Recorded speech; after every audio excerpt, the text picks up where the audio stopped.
Hi hello నమస్తే. Welcome to my YouTube channel Ramdeeps and నా పేరు దేదీప్య. సో లాస్ట్ వీడియోలో చెప్పాను కదా మేము మున్నార్‌కి వెకేషన్‌కి వచ్చామని. మేము ఆల్రెడీ డే 1 అయిపోయింది. ఇది డే 2 అనమాట. సో మార్నింగ్ మాకు బ్రేక్‌ఫాస్ట్ వాళ్ళే సర్వ్ చేశారు. Complimentary breakfast included in the resort అనమాట. Fresh fruits along with bread omelette and appam serve చేశారు. టేస్ట్ అయితే బాగున్నాయి. సో బ్రేక్‌ఫాస్ట్ అయిపోయిన తర్వాత సైట్ సీయింగ్‌కి అయితే స్టార్ట్ అయ్యాము. మొత్తం మేము వెళ్ళే దారిలో అంతా కూడా టీ ఎస్టేట్స్ అనమాట. వ్యూస్ అయితే చాలా చాలా బాగున్నాయి. మనకి మున్నార్‌లో చూడటానికి చాలా ప్లేసెస్ అయితే ఉంటాయి. కానీ అవన్నీ కవర్ చేయాలి అంటే అట్‌లీస్ట్ 2-3 డేస్ ఆఫ్ టైమ్ అయితే మనకు కావాలి. మేము ఆల్మోస్ట్ 3 డేస్ మున్నార్‌లో ఉన్నా కానీ టెక్నికల్లీ మాకు 1 డేనే సైట్ సీయింగ్‌కి ఉంది. ఎందుకంటే ఫస్ట్ డే మొత్తం ట్రావెలింగ్‌లోనే అయిపోయింది. And second day sight seeing పర్వాలేదు బానే ఉంది. అండ్ థర్డ్ డే మళ్ళీ మున్నార్ నుంచి అలపికి ట్రావెల్ చేశామనమాట. సో మేము ఈ సెకండ్ డే ఐటినరీ ప్రకారం ఫస్ట్ ప్లేస్ వచ్చేసి ఎరవికులం నేషనల్ పార్క్. ఈ ప్లేస్‌కి రావడం పెద్ద సాహసం అనే చెప్పాలి. అండ్ ఆల్సో వచ్చిన తర్వాత చాలా టైం వేస్ట్ అయింది మాకైతే. ఎందుకంటే మనకి అక్కడికి రావడానికి పర్వాలేదు బానే వచ్చేస్తాము. వ్యూ పాయింట్స్ అయ్యి బావుంటాయి మధ్యలో. బట్ వచ్చిన తర్వాత పైకి వెళ్ళడానికి మనకి మన ఓన్ వెహికల్ అలౌ చేయరు. గవర్నమెంట్ వెహికల్‌లో వెళ్ళాలి బస్‌లో. సో మేము క్యూలో నుంచున్నాము టికెట్ కోసం, బస్ టికెట్ కోసం. రూ. 100 పర్ పర్సన్ ఛార్జ్ చేశారు. కానీ ఆ క్యూలో మోర్ దాన్ 45 మినిట్స్ మేము వెయిట్ చేశాము. బస్ టికెట్ తీసేసుకొని ఇంకా బస్ ఎక్కుదామని పైకొచ్చేసాము. బట్ అక్కడ చూస్తే చాలా పెద్ద క్యూ ఉంది. బస్ ఎక్కడానికి అందరూ క్యూలో వెయిట్ చేస్తున్నారు. అండ్ మేము 2½ అవర్స్ క్యూలో నుంచుని అప్పుడు వెయిట్ చేసి అప్పుడు బస్ ఎక్కామనమాట. పైకైతే వచ్చేసాము. పైకొచ్చేటప్పుడు కూడా వ్యూస్ చాలా బాగున్నాయి. అండ్ పైకొచ్చిన తర్వాత ఏంటంటే మళ్ళీ 2½ కిలోమీటర్స్ మేము నడుచుకుంటూ పైకి వెళ్ళాలనమాట. అది వెళ్ళే దారిలో మౌంటైన్స్, హిల్స్ అంతా చాలా బాగున్నాయి. అక్కడ చాలా యానిమల్స్ ఒక టైప్ ఆఫ్ యానిమల్స్ అయితే ఉన్నాయి. అవి నీలగిరి తార్ అంటారంట.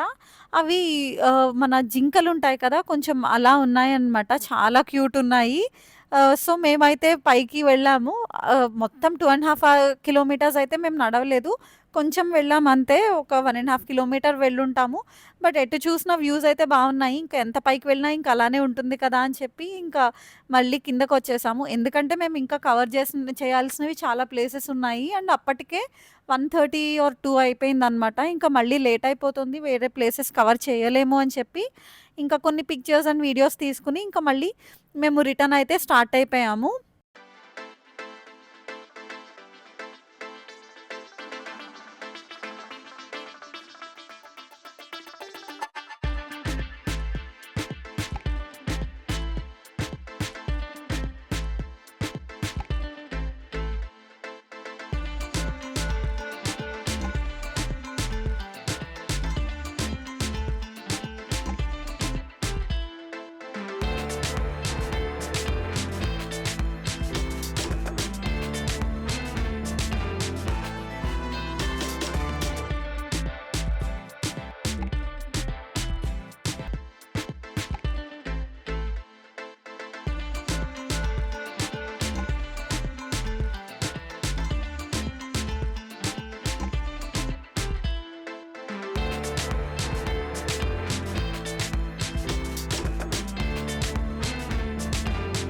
బట్ రిటర్న్ వెళ్ళేటప్పుడు కూడా బస్ ఎక్కడానికి మేము 1 అవర్ క్యూలో నుంచున్నాము. అంత రష్ ఉందనమాట. మేము వెళ్ళింది ఆఫ్ సీజన్‌లోనే బట్ స్టిల్ చాలా రష్ అయితే ఉంది బసెస్‌కి. సో, ఇంకా నెక్స్ట్ ప్లేస్‌కైతే వచ్చేసాము.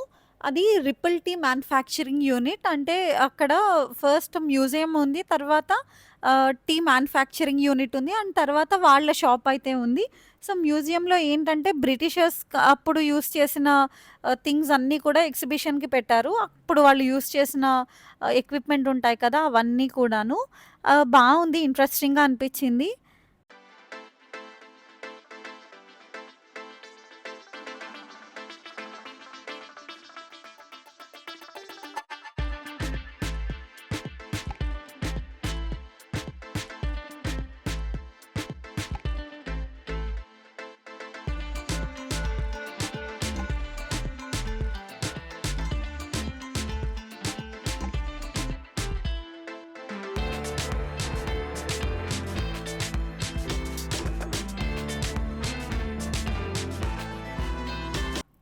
మ్యూజియం తర్వాత టీ మ్యానుఫ్యాక్చరింగ్ యూనిట్‌కైతే వచ్చేసాము.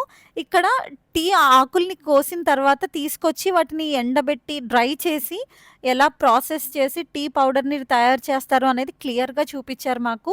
అవన్నీ సెగ్రిగేట్ చేయడం అండ్ ఆల్సో క్వాలిటీస్ ఎలాగా సెగ్రిగేట్ చేస్తారు అవన్నీ కూడా క్లియర్‌గా చూపిచ్చారు. అండ్ ఆల్సో మనకి టేస్టింగ్‌కి టీ కూడా ఇచ్చారు. ఈ టీలో వాళ్ళు డిఫరెంట్ ఫ్లేవర్స్ ఆఫ్ టీస్ కూడా ప్రిపేర్ చేస్తారనమాట.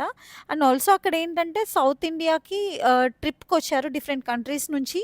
కొంతమంది ఒక గ్రూప్ ఆఫ్ పీపుల్ వచ్చారనమాట. వాళ్ళ గురించని చెప్పి ఈ ఇదంతా ఎక్స్‌ప్లెయిన్ చేస్తున్నారు. సో, మేము కూడా వింటున్నామనమాట. ఎలా ప్రిపేర్ చేస్తారు ఏంటి అనేది.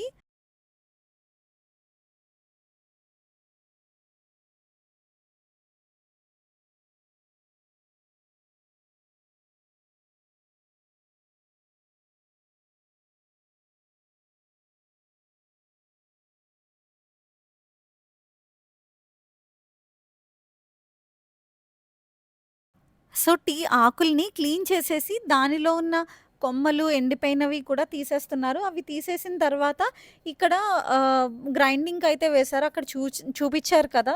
గ్రైండింగ్‌కి వేశారు. అవన్నీ పచ్చి ఆకులనమాట. అవి గ్రైండ్ చేసిన తర్వాత మనకి డ్రై పేస్ట్ లాగా అయితే వస్తోంది. అది మనకి వాసన చూపిచ్చడానికి చూపిచ్చారు. నేను చూసాను. ఏదో పసరు వాసన వచ్చినట్టు అనిపిచ్చింది.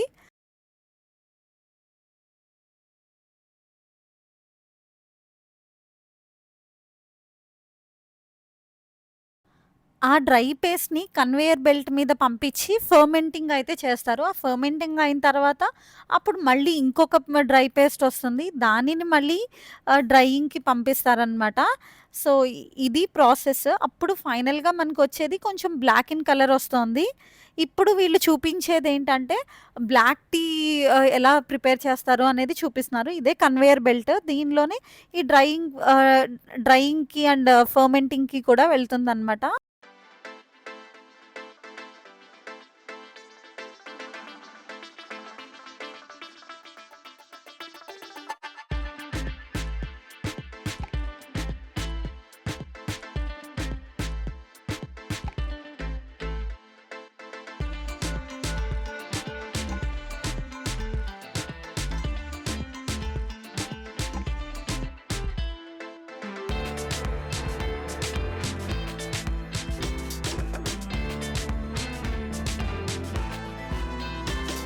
ఆ పౌడర్ ఫర్మెంట్ అయిన తర్వాత అది మనకి చూపిస్తున్నారనమాట ఎలా ఉంటుంది అనేది.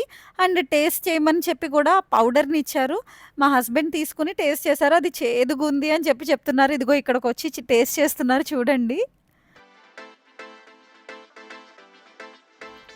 ఇక్కడ మొత్తం ప్రాసెసింగ్ అయిన తర్వాత డ్రైయింగ్‌కి పంపిస్తారు. అదిగో అక్కడ కనిపిస్తుంది కదా! అదంతా టీ పౌడర్ డ్రైయింగ్‌కి పంపిస్తున్నారు. అది డ్రై అయిన తర్వాత ఇక్కడ ఉంది కదా! ఇక్కడ ఎలా ఉందో అలా వస్తుందనమాట. దానిని ఆ గ్రాన్యూల్స్ టీ పొడి గ్రాన్యూల్స్ సైజ్ ప్రకారం దాన్ని సాగ్రిగేట్ చేస్తున్నారు. దాన్ని అలా డిఫరెంట్ క్వాలిటీస్ లాగా అమ్ముతారనమాట మనకి. అండ్ టీ మ్యానుఫ్యాక్చరింగ్ యూనిట్ పక్కనే వీళ్ళ స్టోర్ అయితే ఉంది. అక్కడ మొత్తం చాలా రకాల టీ పౌడర్స్ అయితే ఉన్నాయి. అంటే normal standard basic tea powder దగ్గర నుంచి ప్రీమియం టీ వరకు చాలా రకాలున్నాయి. అవి కావాలంటే మనం కొనుక్కోవచ్చు. మేము కొన్ని టీ పౌడర్స్ కొనుక్కున్నాము. టేస్ట్ అయితే బాగున్నాయి. ఇంకా యూజ్ చేస్తున్నాము. సో, అది అయిపోయిన తర్వాత బయట వీళ్ళదే ఒక టీ ఎస్టేట్ అయితే ఉంది.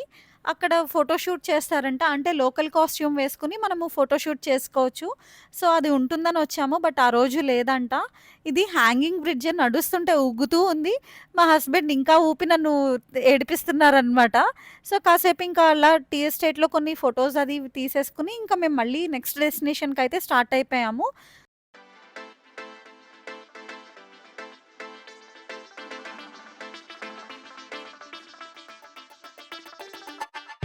నేను యాక్చువల్లీ ఆ టీ ఎస్టేట్స్‌లో లోకల్ కాస్ట్యూమ్ అది వేసుకొని, తట్ట పట్టుకొని తీసుకుంటారు కదా పిక్చర్స్. అలా చేయాలి ఫోటోషూట్ అని చాలా అనుకున్నాను. బట్ నాకైతే అది పాసిబుల్ అవ్వలేదు.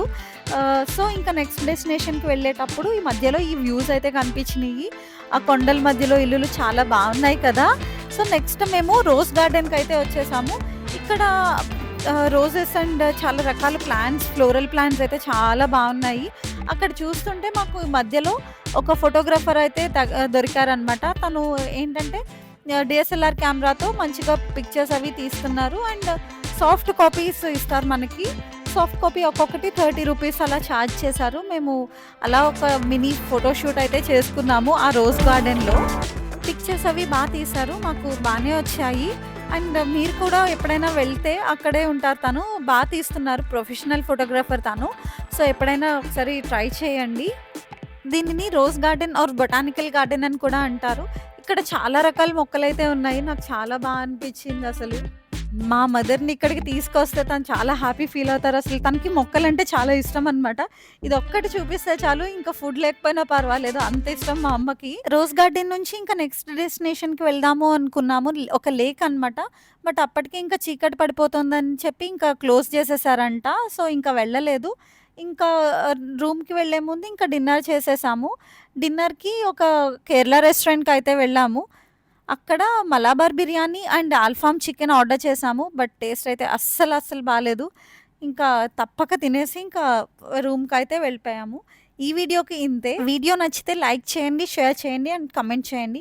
సబ్స్క్రైబ్ చేయడం మాత్రం మర్చిపోకండి. See you in the next one. Bye.